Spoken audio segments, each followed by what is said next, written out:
আজকে আমি আপনাদের সামনে কিছু কথা বলার জন্য আপনার নজরুল ইসলাম নাম শুনতে বিদ্রোহী কবি নজরুল ইসলাম নাম শুনছে মেয়েরা ছেলেরা পড়াশোনা করো শুনছো গান তো দেখো না ভাই বিদ্রোহী কবি নজরুল ইসলামের নাম কে শুনছো আচ্ছা ঠিক আছে ধন্যবাদ ওনার যে বিখ্যাত কবিতা বিদ্রোহী বলবীর বলচির উন্নত অবশ্যই শির নেহারি নত শিরই শিখকে মাধ্যমে তাই না ওনার আরেকটা কবিতা আছে ওই কবিতার মধ্যে একটা কথা আছে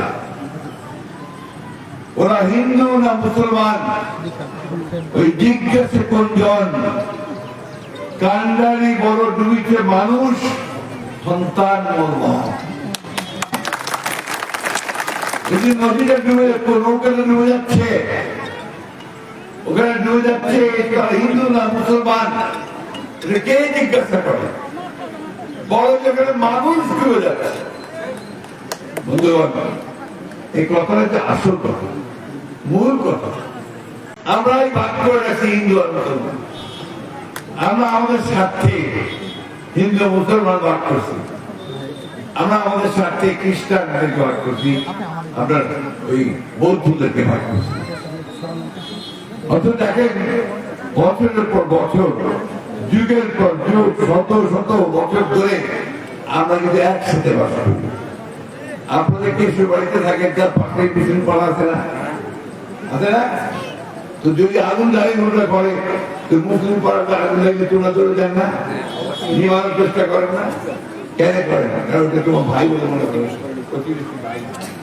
তাই না কারণ যদি কোনো বড় বিপদ হয় আপনাদের পাড়ায় আমাদের ওই পাড়া থেকে লোকগুলো ছুটে আসে না আসে সম্পর্ক তো এইটা আমরা যারা রাজনীতি করি ওরা কেউ নৌকা আর ধানের শীষ বানাচ্ছে ভাগ করে ফেলছে এই ভাগ করলে হচ্ছে ভাগ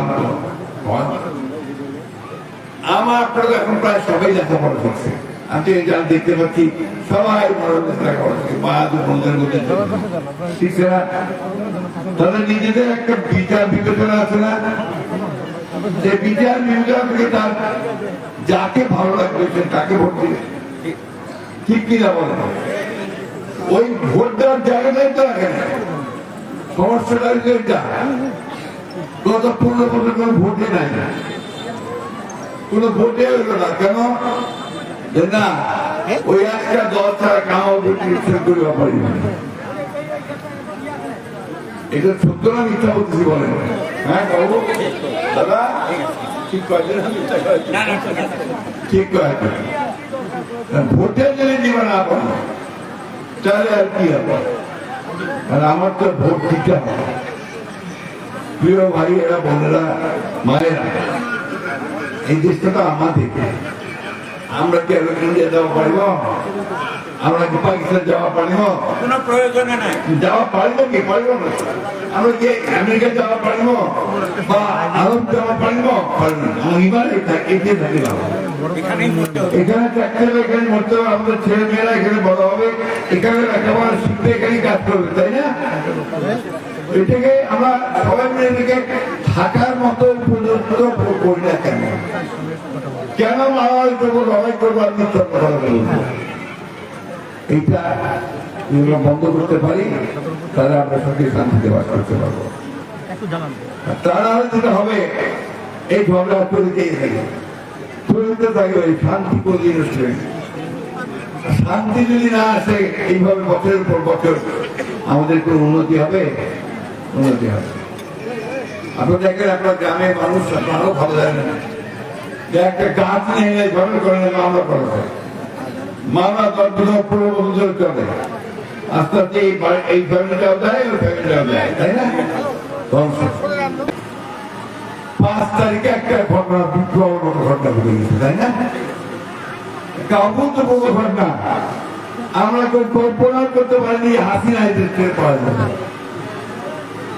কল্পনা করতে পারবে তো উপরওয়ালার একটা বিচার থাকে না ওই বিচারটা এমন হয়েছে যে এত পুলিশ এত র্যাব এত আর্মি তাও তার সেই প্রতীকে পাশে দেওয়া না তাকে দৌড়ায় গিয়ে আমরা উত্তর হেলিকপ্টারে দেশ ছেড়ে চলে যেতে কেন?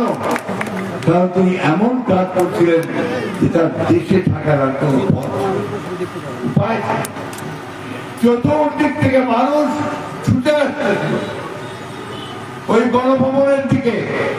লক্ষ লক্ষ মানুষ চারদিক থেকে আসতেছে, একটা লক্ষ্য তাদের গণভবন আর সেখানে।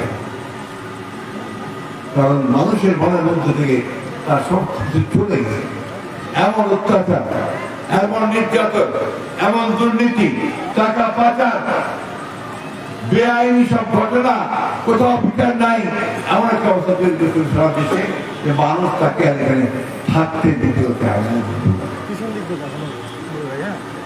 সেই ঘটনার পরে আমরা যারা বুড়া মানুষ বয়স্ক হয়ে গেছে, আমরা তো অনেক চিন্তা করি। আমরা যে হাসিনা তো গেল, ভয় গেল, অশান্তিতে হবে আমার দেশ থেকে। ওর বাড়ি ভাঙার চেষ্টা করবে, ওর মন্দির ভাঙার চেষ্টা করবে, ওর মসজিদ ভাঙার চেষ্টা করবে, এটা আমাদের দেশে লাগে যাবে। গল্প বলি আপনাদেরকে শুনেন। 1947 সালের কথা, যখন ভারতবর্ষ ভাগ হয়, পাকিস্তান আর ইন্ডিয়া হয়, তো তার আগে কেউ চিন্তা করতে হবে যে হিন্দু মুসলমান ভাগ হলে আলাদা দেশ হবে। যারা ওই বসে আছে উপর দিকে রাজনীতি করতেছে, বিভেদ তৈরি করতেছে, তারা তো চিন্তা করে ভাগ করে দেওয়া হবে। ভাগ করতে হবে কি হবে? গোলযোগ লাগাইতে হবে, হিন্দু মুসলমানের রায় বলাইতে হবে। কি করলো? একটা শুয়োর পর্যন্ত ওটাকে কাইতে বিভাগ করলো, করে একটা মসজিদে রাখে আসলো আর একটা মন্দির রাখে। বাস, হিন্দু ভাইরা ভাবলেন যে এটা নিশ্চয়ই মুসলমানদের কাজ, তারা আমাদের ধর্মকে বিনষ্ট করবে। আর মুসলমানরা ভাবলেন এটা নিশ্চয়ই হিন্দুদের কাজ, তারা আমার ধর্মকে নষ্ট করার জন্য। বা তারপরে সব বাইরে তরবার নিয়ে আপনারা এখানে তো কিছু লোক বসে আছে এই জন্য, এই গোলমাল লাগাবে আমাদের ভাই বোনের মধ্যে, ভাইদের মধ্যে, যাতে তাদের ফায়দা হাসিল হয়। এই ফায়দাটা আমরা হাসিল করতে আমাদের কাছে আমরা একদিন ব্যবহৃত হই, সেটা হচ্ছে ভোটের দিন।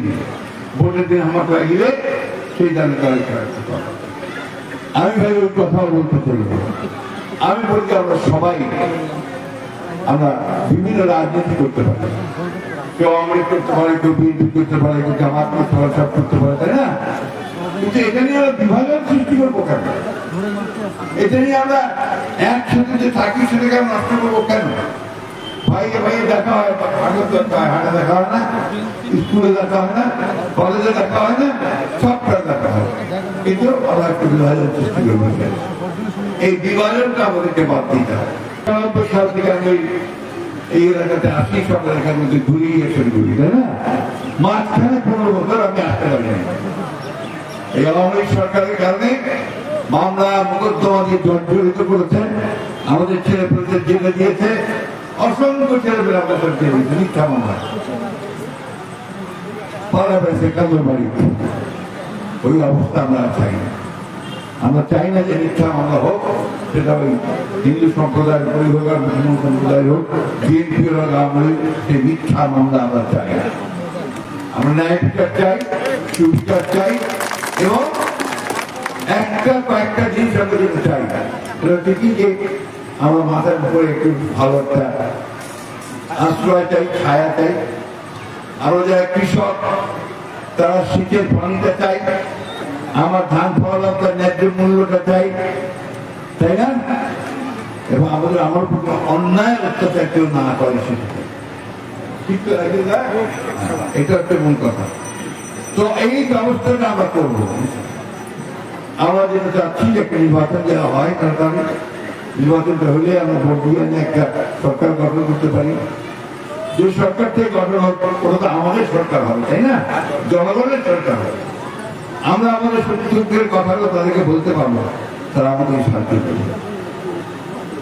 আজকে আপনাদের কাছে আমার অনুরোধ, হিন্দু ভাইদের প্রতি, মুসলমান ভাইদের প্রতি, খ্রিস্টান ভাইদের প্রতি, আপনার বৌদ্ধ ভাইদের প্রতি, বৌদ্ধের প্রতি, আসুন আমরা নিজের মধ্যে কোনো বিভাজন সৃষ্টি না করি। আমরা সবাই এক হই, একটা লক্ষ্যে যে আমাদের দেশটাকে আমরা গড়ে তুলবো, শান্তি প্রতিষ্ঠা করব, ওইখানে গণতন্ত্র প্রতিষ্ঠা করব। আমার ভোট আমি দিব, যাকে খুশি তাকে দিব। নাকি নাকি কইবেন যে আমার ভোট আমি দিব, তোমারটাও আমি দিব? এটা গত 15 বছর হচ্ছে, হ্যাঁ হয় নাই? তো ওইটা না, যার যার ভোট সেই দিবে, যাকে খুশি থাকে, কেউ ভোট দিয়ে সরকার থেকে নিয়ে